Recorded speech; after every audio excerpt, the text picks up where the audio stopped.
Já tá bom.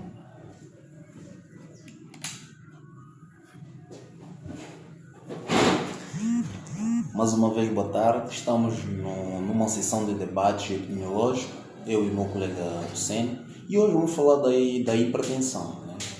Primeiro, o Hussein vai se apresentar e vai dizer a sua categoria. Não é? Estamos aqui neste Instituto de Ciência e Saúde, tenho a esperança a licionar por um tempo. Eu acredito que pelo menos já temos visão, né? Já temos visões e já temos aquilo que é uma ideia de discutir em relação aos problemas que estão a acometer a nossa sociedade, não é verdade, Hussein? É verdade. É verdade. E começando por mim mesmo, eu sou Amortiz, sou técnico de medicina preventiva e saneamento do meio. E o Hussein também vai se apresentar e vamos começar com os nossos debates. Ok. Olá, meus caros, aqui é o Hussein. Eu sou técnico de medicina geral, também sou docente, entre aspas, do Instituto de Ciência e Saúde, tenho a esperança de Mocoba. Por sinal, sou docente de sistema cardiovascular ou de cardiologia para os cursos de técnico de medicina geral. Então, talvez, como o colega Mordi estava a falar, temos um bocadinho de noção e gostaríamos de partilhar essa informação com vocês. Uma ideia. Então vamos começar mesmo pelos casos já notificados, né? Em comparação, comparando com a doença, né? Em vilas, em regiões recônditas, neste caso vamos a falar ainda das populações urbanas, assim como rurais. Então, primeiro, a hipertensão. Quais, né, um destes grupos que ela mais acomete? Entre a população urbana, assim como a população rural. A hipertensão afeta mais a população urbana em relação à população rural. rural. A hipertensão ataca mais a população urbana em relação à população rural. Então, antes de nós entrarmos nessas populações e procurarmos saber os porquês, primeiro vamos começar, né, a definir o que seria a hipertensão e depois, nesta sequência, vamos dando os seguimentos e no final vamos conhecer a principal causa e porquê que as populações das zonas urbanas têm tido mais e a hipertensão em relação à população das zonas rurais, não é? Sim. Então, vamos começar. O que seria a hipertensão?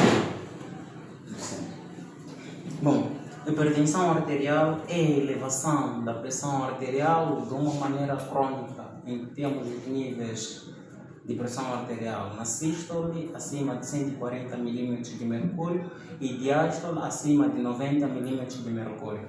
Isso que nós chamamos de hipertensão arterial. Chamamos de hipertensão arterial. E como é que nós conseguimos avaliar isto? Antes de nós entrarmos a falar, desenvolver mais a hipertensão arterial, é bom que nós façamos uma revisão sobre aquilo, onde está a surgir a hipertensão arterial. Nós podemos falar aqui de uma maneira resumida qual é o sistema que é responsável pelo funcionamento ou distribuição.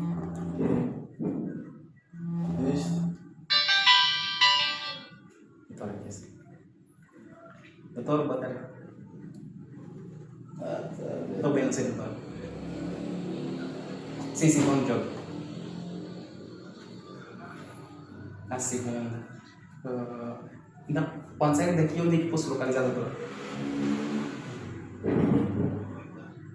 Não precisa, doutor. Sim, para quando eu sair daqui, depois localizar, doutor, para podermos fechar. Tá bom. Daqui a pouco. Tá bom, doutor. Obrigado.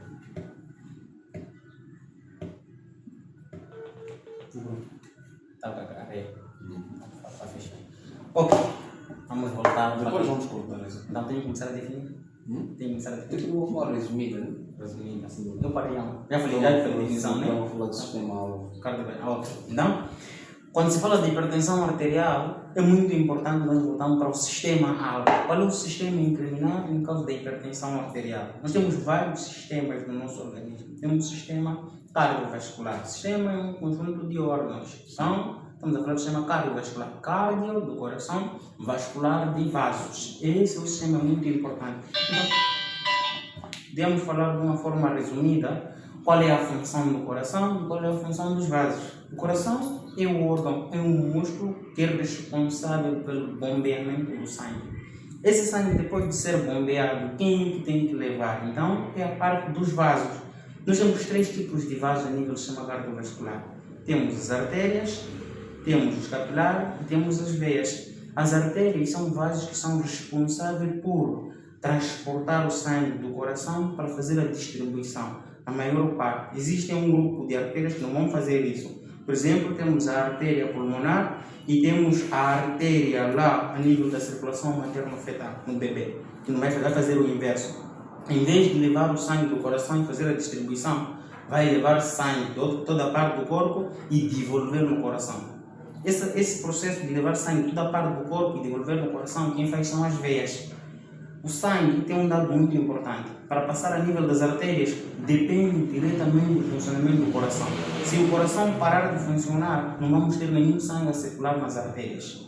Então, na pressão arterial, nós temos uma pressão, uma força que está a ser exercida pelo músculo. Que músculo? O músculo cardíaco, que é responsável por bombear esse sangue que está a passar a nível das artérias. Existe uma quantidade, existe uma pressão, uma força que tem que ser exercida. Essa força não pode exceder os parâmetros normais. Se exceder acima daquilo que são os seus parâmetros normais, vamos chamar de hipertensão. Aumentou. Se a força que o coração estiver a fazer para permitir o sangue passar a nível da artéria reduzir, então vamos chamar de hipotensão, hipodiminuição. Então o sangue diminuiu. Então existem várias causas que vão provocar isso.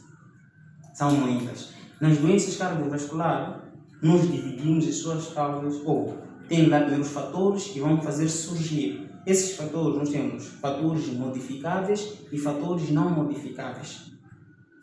Diretamente não tem impacto. Só para não avançar muito. Ok.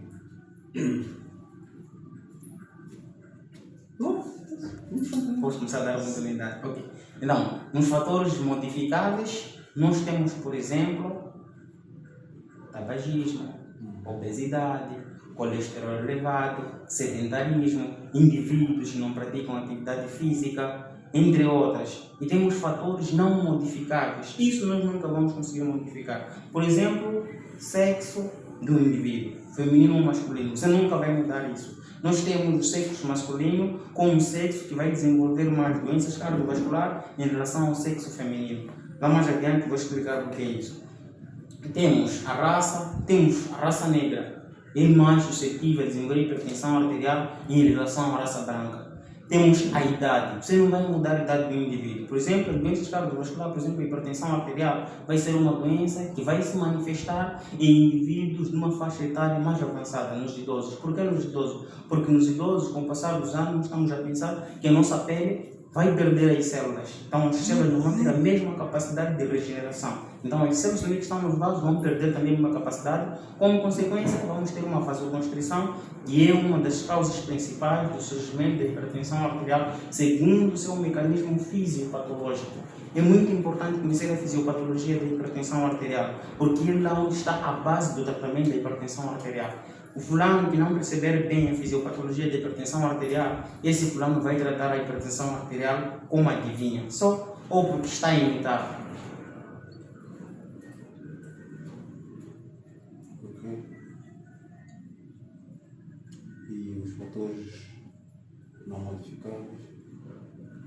Os fatores não modificáveis para o surgimento da hipertensão arterial são aqueles que nós classificamos nas causas da hipertensão arterial.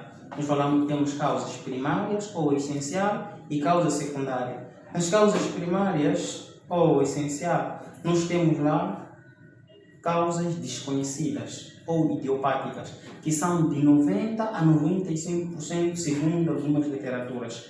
enquanto que a nível das causas secundárias temos de 5 a 10%. Essas causas são causas conhecidas, como as que mencionei anteriormente, que nós podemos modificar nos fatores de risco. Por exemplo, os fulanos que consomem tabaco, os fulanos que não praticam atividade física, os sedentários, indivíduos que têm alto nível de colesterol na corrente sanguínea, indivíduo que tem estresse elevado, indivíduo que tem problemas renais. Esses fulanos, sim, nós sabemos a causa. O fulano que tiver uma dessas alterações, esse fulano é o candidato ideal para desenvolver hipertensão arterial. Então essas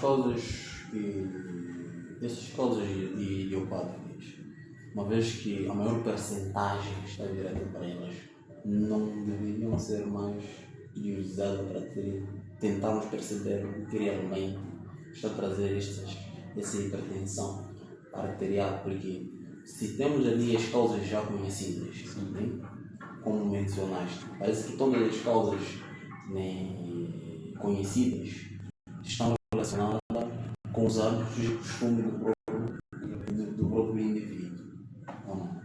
Então,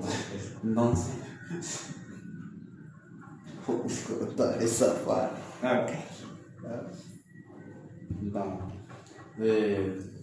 as causas conhecidas dizemos que estão mais relacionadas com o estilo de vida do próprio indivíduo, os hábitos e costumes, né, do próprio indivíduo. Ele mesmo, cada um de nós, ou cada um de nós, sim, ele é responsável, né, pelo surgimento da hipertensão no seu organismo. Sim. Então, dizemos que 95% de causas de hipertensão são desconhecidas. Por quê? Imagina só, Mordez, nós estamos a falar que 5 a 10% das causas de hipertensão arterial são conhecidas. Só uma causa, por exemplo, a obesidade. Nós estamos a conseguir parar a obesidade. A maior parte das pessoas que têm hipertensão arterial, se você ir para a causa, é única. Ou o fulano é tabagista, ou esse fulano tem obesidade. Se essas duas só nós estamos a conseguir combater que nós conhecemos, imagina lá as 95% que nós não conhecemos. Acha que vamos mudar a hipertensão arterial por causa das 95% de causa que nós não conhecemos? Não. Nós precisamos erradicar primeiro as 5% ou 10% que nós conhecemos, começarmos a buscar as que não conhecemos. A maior parte dos fulanos que têm hipertensão arterial, a causa está nos 5%.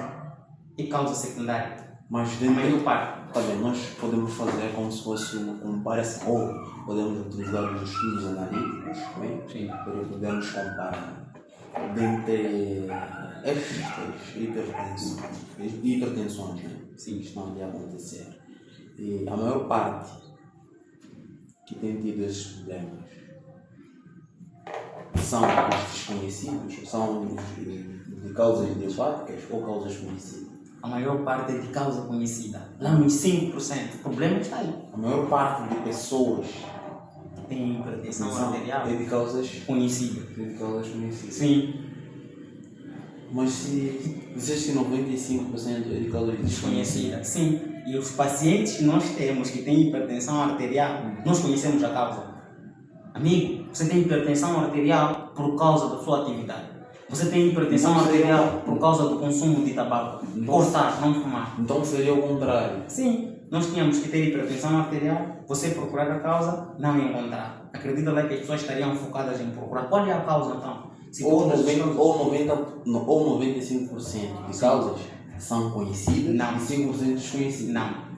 95% a 90% das causas de hipertensão arterial é primária e é idiopática. Não conhecemos. Quer dizer que a maior parte de pacientes lá na unidade sanitária, a causa é desconhecida? É conhecida. Uns 5%. Sim. Os mesmos fatores.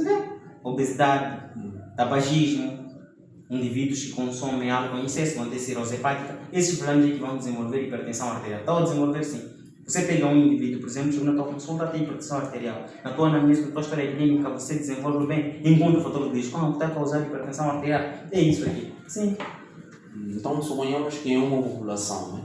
É uma população, é uma turma de 30 estudantes. Sim.